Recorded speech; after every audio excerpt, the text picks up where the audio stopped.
last time I was on, we joked about the War of 1812, right? Never forgave you for it.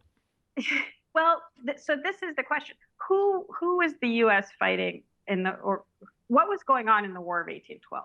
Nobody knows. From your perspective, who was on the other side? The bad guys. The British. Right, inevitably. Who were they? The British. The enemies of America. I don't care past that. So Shelley's got it. I mean, we were what was to your north until relatively recently, like kind of just after the Civil War, was Britain.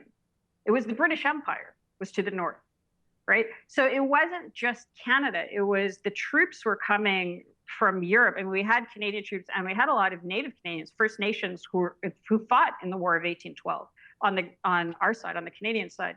But it wasn't Canada, that we're kind of really used to thinking of Canada as just this sort of standalone entity. But for a very long time during the US-Canada, what we now call Canada relationship, what was to your north was the British Empire. And there was a lot of there were a lot of issues on the border. When the U.S. had its War of Independence, it was going independent against what is now Canada.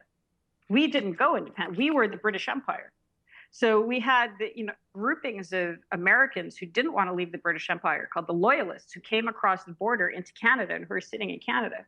During the Civil War, the largest base for the Confederate Secret Service outside of the South was in Montreal. They had the Confederate Army had millions in gold sitting in Canadian banks and controlled Canadian banks and tried to crash the greenback for Montreal.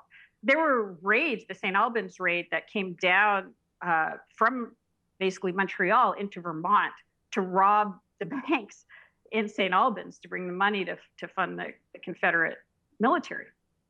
So there is Canada-U.S. relationship hasn't been benign, and Canada hasn't been Canada. When Jefferson Davis, when he lost the war, he came up to Montreal. There's a Confederate enclave right near where the Underground Railway settlers settled. So we've played a role in each other's history that we often forget, and it's only relatively recently that Canada has had a control over its own foreign affairs, and part of the way that it's defined its foreign affairs is not being American. And there was concern about being gobbled up by the U.S. there was a war plan, a serious war plan put together in, I think, 1920, 1921, called Defense Scheme Number 1, which was an invasion plan of the U.S. from Canada. What? Yeah, well, because during the War of 1812, whenever Canada or the British Empire looked weak, U.S. was looking to expand its manifest destiny and expand north. That's what one of the triggers for the War of 1812 was. The British Empire was caught up with the Napoleonic Wars. And so some in the U.S. thought this is a good opportunity to grab some of Britain, some of the British territory, right? Didn't work out so well. Similarly, so here's a question, when and why did the U.S. buy Alaska? We bought it from the Russians because we thought it'd be a good opportunity to surround Canada. Somebody's been paying attention. Yeah. Is that really why? Yeah. So the Civil War ended in 1865. The Alaska Purchase was 1867. Russia was concerned about Britain. It wanted to weaken the British Empire. It didn't want the British Empire right off its coast.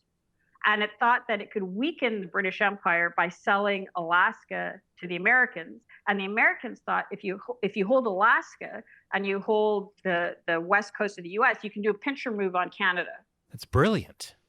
And at that point, Canada didn't exist. We confederated, the provinces started to come together in 1867 at the same time.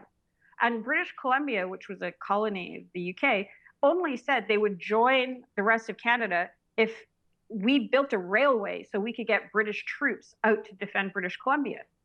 And this is where the Chinese immigrants come in. And this is where the Chinese immigrants came in. Real quick, though, you said as recently as 1920, there was the invasion of U.S. plan. Wait, so was Canada trying to invade the U.S.? Yeah, that was what that was. So the plan was you cross over places like Seattle, Montreal, whatever. You do a Detroit. You do a big push, get surprise attack. You burn all the critical infrastructure, like the bridges. You destroy the railways. You retreat, and you wait for the British to bail you out. That was basically the plan. I see. Well, unfortunately, you've spoiled the plan. It's not a surprise anymore, and we're going to be invading, let's just say. In 1930, the U.S. put together its own war plan, which was like War Plan Red, I think, War Plan Red, to invade Canada, which was the counter to Defense Scheme 1.